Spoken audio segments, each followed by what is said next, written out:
السلام علیکم۔ شہد کی مکھی قدرت کا نمونہ ہے۔ سورہ نحل ترجمہ۔ تیرے رب نے شہد کی مکھی کو حکم دیا کہ پہاڑوں میں، درختوں میں اور لوگوں کی بنائی ہوئی بلند عمارتوں میں اپنے چھتے بنا، ہر طرح کے میوے کھا، اپنے رب کی آسان راہوں پر چلتی پھرتی رہ۔ ان کے پیٹ سے پینے کا شہد نکلتا ہے جس کے رنگ مختلف ہیں اور جس میں لوگوں کے لیے شفا ہے، غور و فکر کرنے والوں کے لیے بہت بڑی نشانی ہے۔ شہد کی مکھی قدرت کا نمونہ اور شہد قابل شفا ہے۔ وحی سے مراد یہاں پر الہام، ہدایت اور ارشاد ہے۔ شہد کی مکھیوں کو اللہ کی جانب سے یہ بات سمجھائی گئی ہے کہ وہ پہاڑوں میں، درختوں میں اور چھتوں میں شہد کے چھتے بنائے۔ اس ضعیف مخلوق کے اس گھر کو دیکھیے کہ کیسا مضبوط، خوبصورت اور کیسی کاریگری کا ہوتا ہے۔ پھر اسے ہدایت کی، اس کے لیے مقدر کر دیا گیا کہ یہ پھلوں، پھولوں، گھاس پات کے رس چوستی پھرے اور جہاں چاہے آئے جائے، لیکن واپس لوٹتے وقت سیدھی اپنے چھتے کو پہنچ جائے، چاہے بلند پہاڑ کی چوٹی ہو، چاہے بیابان کے درخت ہوں، چاہے آبادی کے بلند مکانات اور ویرانے کے سنسان کھنڈر ہوں۔ یہ نہ راستہ بھولتی ہے، نہ بھٹکتی ہے، خواہ کتنی ہی دور نکل جائے، لوٹ کر اپنے ہی چھتے میں اپنے بچوں، انڈوں اور شہد میں پہنچ جاتی ہے۔ اپنے پروں سے موم بناتی، اپنے منہ سے شہد جمع کرتی اور دوسری طرف سے بچے۔ یہ ایک رسول اللہ صلی اللہ علیہ وآلہ وسلم فرماتے ہیں، مکھی کی عمر 40 دن کی ہوتی ہے، سوائے شہد کی مکھی کے۔ کئی مکھیاں آگ میں بھی ہوتی ہیں۔ شہد کے رنگ مختلف ہیں، سفید رنگ، سرخ وغیرہ، جیسے پھل پھول اور جیسے زمین۔ اس ظاہری خوبی سے اور رنگ کی چمک کے ساتھ اس میں شفا بھی ہے۔ بہت سی بیماریوں کو اللہ تعالیٰ اس سے دور کر دیتے ہیں۔ یہاں یہ نہیں فرمایا اور نہ ہی ہر بیماری کی دوا یہی ٹھہرتی ہے، بلکہ فرمایا اس میں شفا ہے لوگوں کے لیے۔ پس یہ سرد بیماریوں کی دوا ہے، علاج ہمیشہ بیماریوں کے خلاف ہوتا ہے۔ پس شہد گرم ہے، سردی کی بیماری میں مفید ہے۔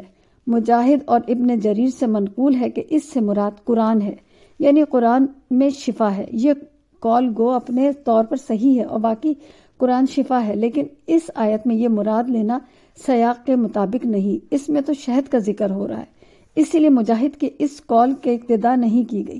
ہاں، قرآن کی شفا ہونے کا ذکر آیت میں ہے جس کا ترجمہ ہے، اس آیت میں تو مراد شہد ہے، یعنی بخاری مسلم کی حدیث میں ہے کہ کسی نے آ کر رسول اللہ صلی اللہ علیہ وآلہ وسلم کی خدمت میں عرض کیا کہ میرے بھائی کو دست آ رہے ہیں۔ آپ نے فرمایا اسے شہد پلاؤ۔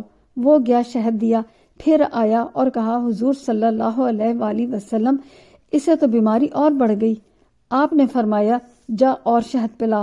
اس نے جا کر پلایا، پھر حاضر ہو کر یہی عرض کیا کہ دست اور بڑھ گئے ہیں۔ آپ صلی اللہ علیہ وآلہ وسلم نے فرمایا اللہ سچا ہے، تیرے بھائی کا پیٹ جھوٹا ہے، جا پھر شہد دے۔ تیسری مرتبہ شہد سے بفضل اللہ شفا ہو گئی۔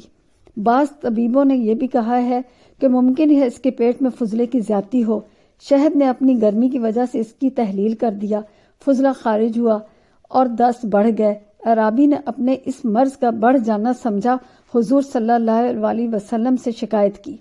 آپ صلی اللہ علیہ وآلہ وسلم نے اور شہد دینے کو فرمایا۔ اس سے زور سے فضلہ خارج ہونا شروع ہوا، پھر شہد دیا، پیٹ صاف ہو گیا، بلا نکل گئی، کامل شفا بفضل اللہ حاضر ہو گئی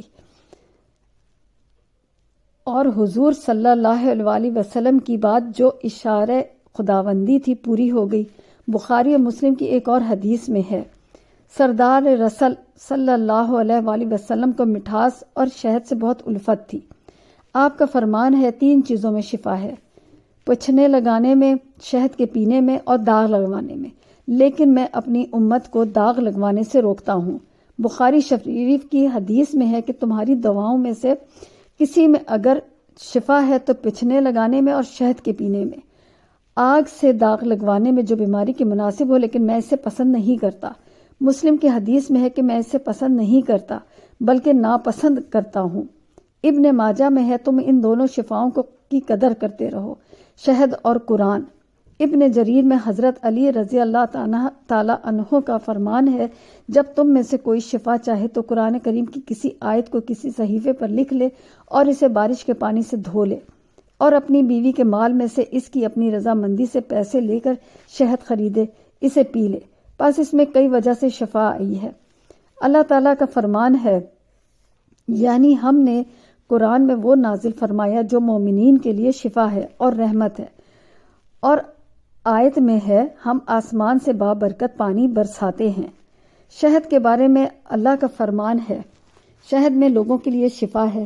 ابن ماجہ میں ہے، حضور صلی اللہ علیہ وآلہ وسلم فرماتے ہیں، جو شخص ہر مہینے میں 3 دن صبح کو شہد چاٹ لے، اسے کوئی بڑی بلا نہیں پہنچے گی۔